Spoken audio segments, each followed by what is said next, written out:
Saya Nina. Hai, saya Nabila. Kami The Double N akan bawakan anda suara anak muda dari pelbagai latar belakang menerusi siri Borak Anak Muda menjelang pembentangan bajet 2023. Cadangan, pendapat, your opinion matters. Kita gerak sekarang.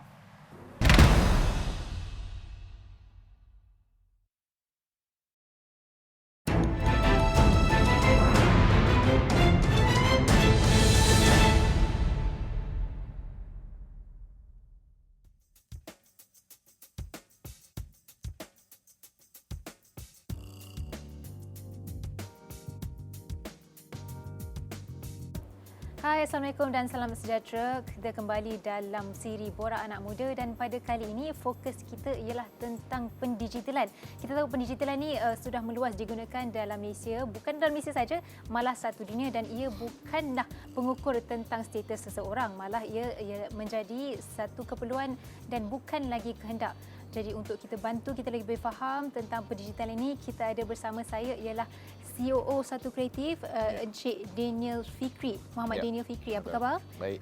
Alhamdulillah. Mungkin Encik Daniel boleh ceritakan apakah status pendigitalan dalam Malaysia sekarang? Adakah dia masih ke belakang, masih lagi tertinggal ataupun macam mana? Okey, bagi saya status pendigitalan ni dia masih lagi bergerak, masih ongoing lah. Kan kita tak boleh cakap kita yang paling tertinggi dan kita kepada ke belakang sebab kita ada macam contoh sekarang macam yang kita tahu, kita ada teknologi yang macam dia ada dua lah, satu bisnes menggunakan teknologi dan satu lagi bisnes yang membuat teknologi tu untuk bisnes kan. Contohnya macam saya cakap orang cerita pasal apa, food delivery kan, pasal ada orang yang buat sistem untuk food delivery tu juga. So dia still going, maknanya belum lagi matang, belum lagi ni bagi saya. Maksudnya kira boleh tengah lah macam tu. Yes, betul. Dia still progressing.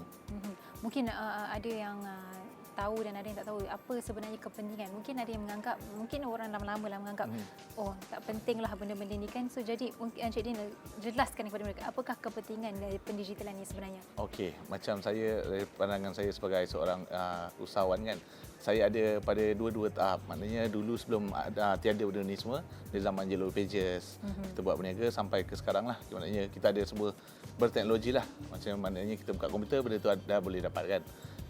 Benda tu bagi saya macam sekarang dia lebih mudah.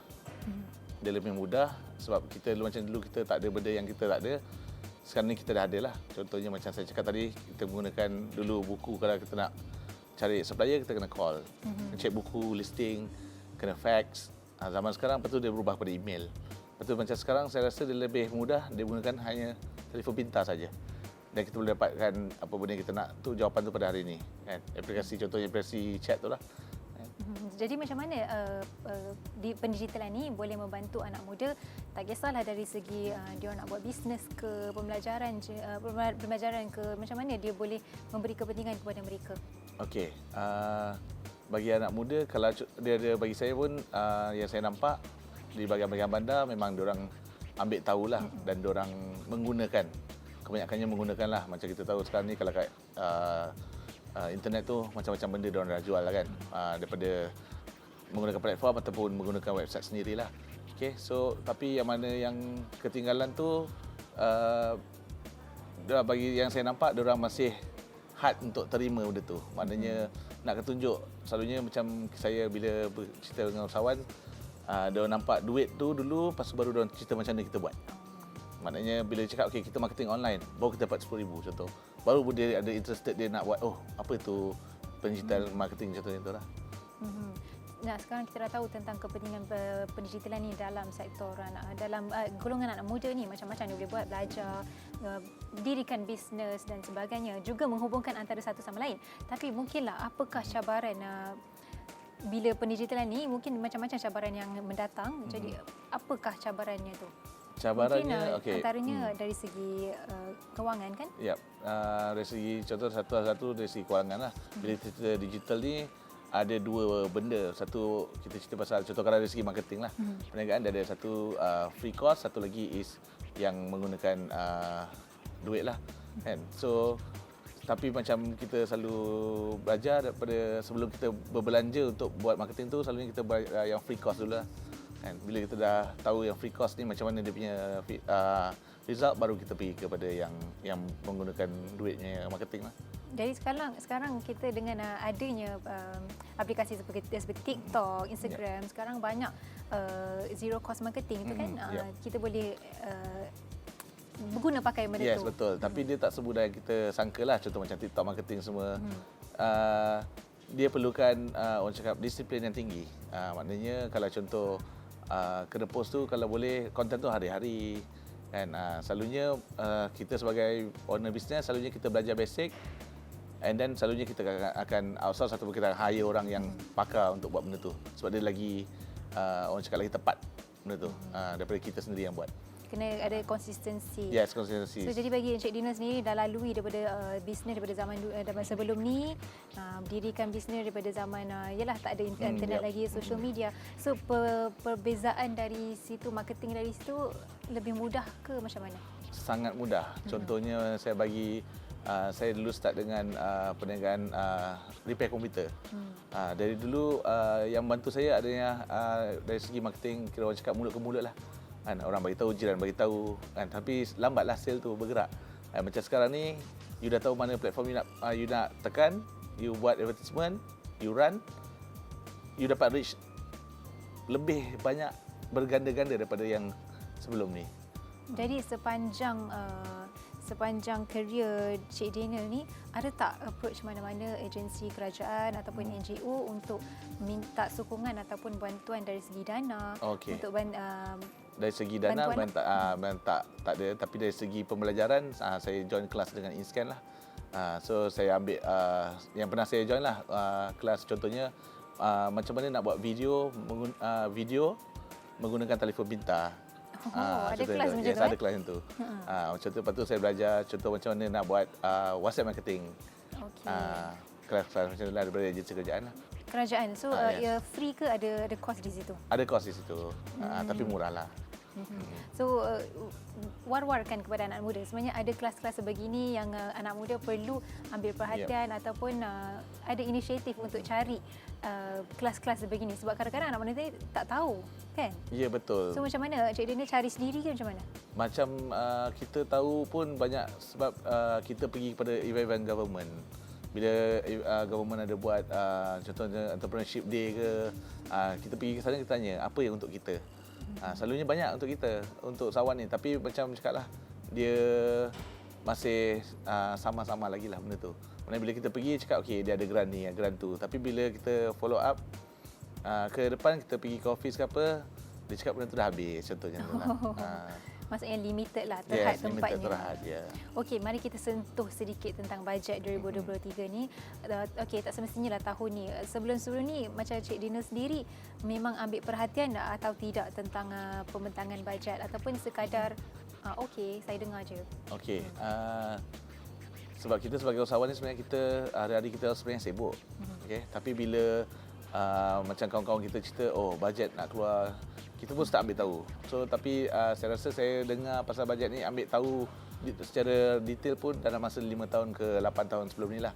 Okey, tapi macam yang saya tadi bagi tahu, bila kita sibuk, kita just tahu, tapi kita tak ada inisiatif pun nak pergi, maknanya pergi turun, pergi kat mana tempat tu kan, sebab kita rasa kita masih okey lagi dan kita beri peluang tu kepada orang-orang yang lebih memerlukan.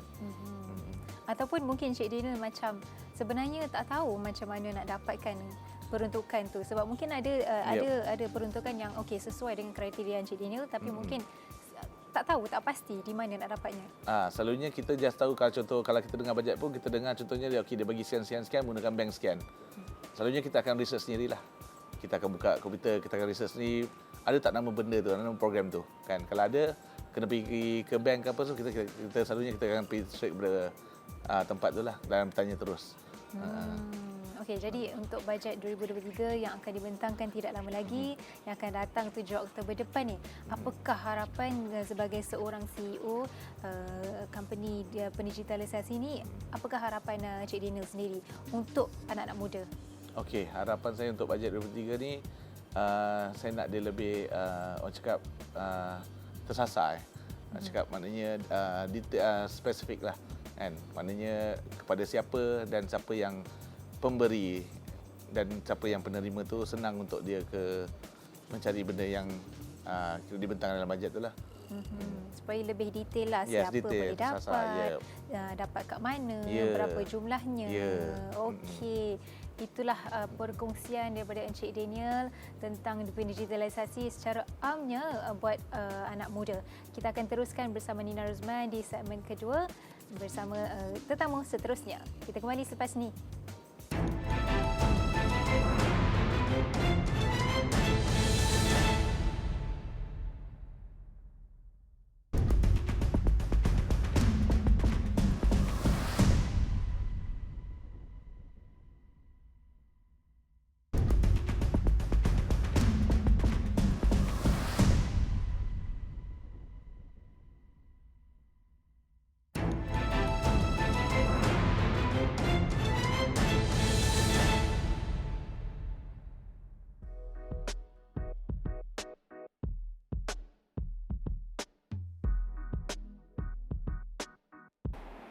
Hello, bertemu kembali bersama saya Nina Rozman dalam segmen Borak Anak Muda. Dan seperti yang anda dapat lihat, zaman sekarang kita menghadapi perubahan kehendak pasaran yang semakin dinamik di seluruh dunia.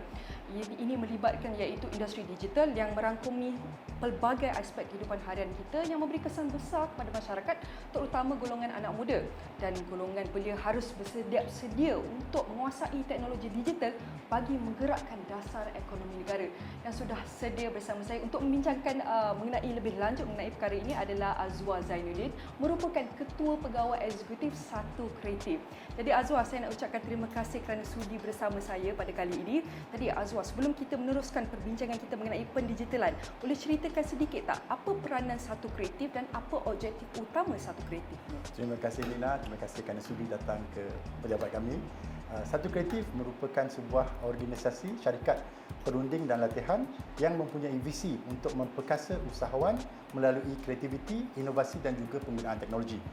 Sejak penubuhan kami, Satu Kreatif telah menjadikan usahawan dengan program pembinaan kapasiti yang telah membuka peluang untuk usahawan-usahawan melalui peluang pasaran, menawarkan pembiayaan perniagaan yang telah memberi kesan kepada ribuan usahawan di seluruh Malaysia. Kami juga memupuk kolaborasi dengan pemegang taruh dari sektor awam, sektor swasta dan juga non-profit untuk mencipta ekosistem ekosistem usahawan yang bertenaga dan juga mampan. Jadi apakah trend-trend ataupun isu-isu utama yang nampak dalam kalangan belia dalam ekonomi digital ni? Okey. Yang pertamanya saya lihat adalah minat untuk merebut peluang dalam teknologi, inovasi dan digitalisasi itu sendiri. Ianya perlu dipupuk. Kalau kita lihat, ada segmen belia kita yang kurang terdedah dan tiada bimbingan untuk mereka menceburi diri mereka dalam bidang era digitalisasi. Dalam masa yang sama, mereka perlu terlibat dengan aktiviti yang lebih bernilai tinggi. Kalau kita lihat sekarang, ramai golongan belia terlibat dengan ekonomi gig. Tidak silap, tidak salah. Tetapi ada banyak lagi peluang kalau mereka diberi exposure untuk mereka rebut dan ambil peluang dan juga ianya dapat membantu ekonomi mereka. Selain itu, saya juga lihat belia-belia perlu diberi lebih banyak peluang untuk menimba pengetahuan dan kemahiran yang selari dengan perubahan era digitalisasi yang berlaku dengan amat pantas. Kalau kita kata dalam bahasa Inggeris, breakneck speed. Kan? Ini memerlukan belia kita untuk mendapat akses pembelajaran berterusan dengan pengetahuan dan kemahiran terkini yang mengikut keperluan pasaran. Baik, kalau kita nak tengok usaha dan inisiatif oleh kerajaan My Digital dan Rangka Tindakan Ekonomi Digital Malaysia, ini adalah satu inisiatif usaha yang positif. Jadi kita nak lihat keberkesanan usaha ini. Adakah perancangan sedia ada atau usaha ini perlu diteruskan dalam bajet 2023 pada tahun ini ataupun perlu ada penambahbaikan ke? Jadi apa yang lagi kita boleh tingkatkan dalam usaha-usaha yang diberikan oleh kerajaan? Okey, kalau kita lihat inisiatif kerajaan ini, ianya mempunyai visi yang baik. Kalau kita lihat visinya adalah untuk mencipta negara yang berpendapatan tinggi melalui pendigitalan dan juga untuk negara kita menjadi peneraju dalam ekonomi digital di rantau mungkin Asia Tenggara ini. Ya, selain itu dalam visi-visi yang Nina sebut tadi, kerajaan juga mempunyai visi untuk mencapai pembangunan sosioekonomi yang inklusif, bertanggungjawab dan juga mampan. Ya. Kalau kita lihat dari segi pelan My Digital, atas kertas kurang-kurangnya ianya amat baik. Ianya sebagai contoh ingin mencipta 500,000 peluang pekerjaan baru untuk rakyat. Kalau kita lihat juga mencapai capaian internet isi rumah 100% dan juga memberi akses pembelajaran dalam talian. Itu untuk rakyat. Kalau kita lihat untuk peniaga pula, ianya ingin meningkatkan produktiviti sehingga 30%, menggalakkan lebih ramai perusahaan mikro, kecil dan sederhana untuk menggunakan e-dagang dan juga menggalakkan anak-anak belia untuk terlibat dalam syarikat pemula ataupun startup. Kalau tak silap saya, sasaran dia dalam 5,000. Okey, kalau kita lihat memang seperti saya kata tadi, atas kertas ianya amat baik. Tapi to be fair for the government juga, kalau kita lihat langkah ini mungkin terlalu awal sebab tempoh dia dalam sehingga 2030 untuk kita mengukur keberkesanannya. Cuma pada pandangan saya, peribadi saya harap kita boleh lebih telus dalam mengukur sasaran itu dan juga lebih terbuka untuk mendapat pandangan-pandangan rakyat supaya kita boleh orang kata capai maklumat yang perlu dicapai. Kalau kita lihat sebagai contoh, tadi saya sebut kita nak dapatkan capaian internet 100%. Berapa lajunya? Kan? Jadi benda itu mungkin boleh rakyat lihat inilah manfaat program ini dan juga rakyat juga boleh menuntut supaya apa yang dijanjikan tercapai. Itu sedikitlah komen saya berkenaan dengan inisiatif kerajaan yang Nina sebut tadi. Baik Azwar, kita dapat lihat menjelang pematangan bajet 2023 yang akan diadakan tidak lama lagi iaitu bulan Oktober ini. Jadi apakah harapannya untuk bajet yang akan datang ni agar inisiatif ataupun usaha yang dibentangkan tidak lama lagi dapat memperkasakan lagi anak-anak muda untuk kuasai teknologi, digital, inovasi agar mereka dapat menjadi penggerak utama dalam dunia teknologi dan digital? Alright. Secara peribadi, saya berharap kerajaan akan mengambil langkah-langkah yang bertanggungjawab dengan mengambil kira masa depan negara yang akan diwarisi oleh generasi akan datang dan juga belia. Ya, ini termasuk usaha untuk mengurangkan hutang negara, mengawal kos perbelanjaan dan juga memberi tumpuan kepada agenda-agenda yang dekat dengan rakyat seperti digitalisasi, peluang pekerjaan dan juga menjaga, memelihara alam sekitar. Ya. Secara khusus untuk industri digital di kalangan anak muda, saya berharap usaha-usaha agensi seperti InScan, Meranti dan Cradle akan terus diberi tumpuan oleh kerajaan dalam bajet 2023 kita. Usaha-usaha ini termasuk program-program latihan serta memberi akses dari segi pembiayaan, pasaran dan juga teknologi. Akhir sekali, yang lebih penting bagi saya adalah usaha ini juga harus sampai kepada semua golongan, tak kiralah kaum, agama ataupun wilayah. Itu saja. Baik, saya nak ucapkan terima kasih kepada Azwar Zainuddin yang merupakan Ketua Pegawai Eksekutif Satu Kreatif, dan ini adalah perkongsian yang amat menarik mengenai trend dan cabaran pendigitalan yang dihadapi oleh anak-anak muda. Jadi bagaimanakah anak-anak muda ini dapat menguasai teknologi digital dan inovasi agar mereka dapat menjadi penggerak utama dalam dunia digital. Dan ini adalah harapan-harapan mereka dalam pembentangan bajet 2023 yang akan datang ini.